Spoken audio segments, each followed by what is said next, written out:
Hey guys, we're out here by the river on a gorgeous Sunday morning.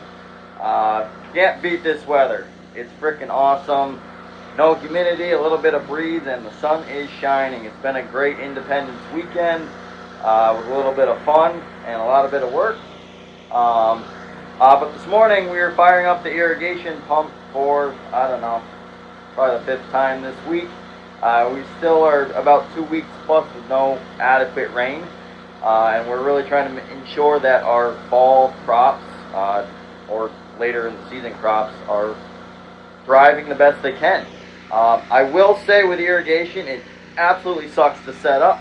I think any farmer can tell you that the word for irrigation is also well known as irritation. But I just want to give you a quick look of different ways that we irrigate and how we irrigate. And so behind me we got the river. And what we're doing is we're actually pumping water directly from the river. This is a 16 horsepower pump, and it's a high pressure pump, so it's pulling water from the river through this suction line. And we've got a 4-inch fire hose that's going about 300 feet down to the field. So we had to lay all this pipe out here. We had to get the pump all the way out to this river. We got to hook this up. The nice part is that if we invest in a little more equipment, we can leave this in this location and not have to pick it up and move everything.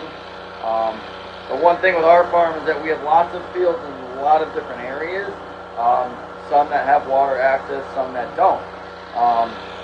So investing on our farm is something we have to do to have more equipment to be able to irrigate more fields and so forth.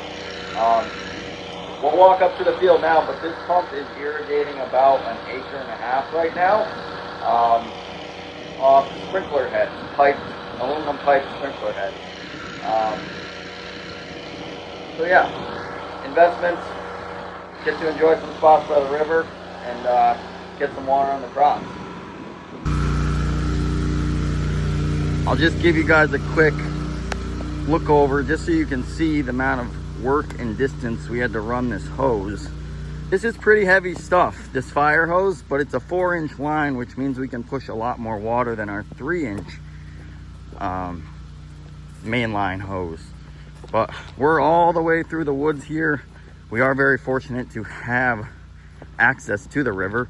We can get our tractor, but if you look here, this goes all the way down and all the way up.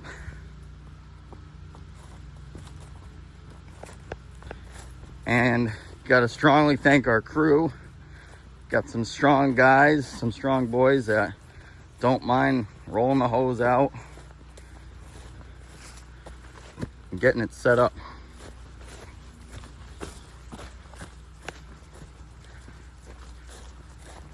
And if we come out to the field, you can hear that nice sound.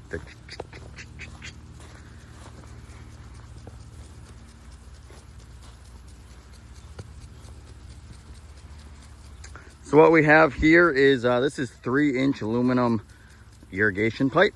We've got 2 lines running. We got one over here. We've got one over here. And they are spaced about every 40 feet. And we're irrigating cabbage. This is our storage cabbage, planted about 3 weeks ago now. We just stocked it over. And now we're ensuring that those stockovers and then these plants are also getting the right water they need.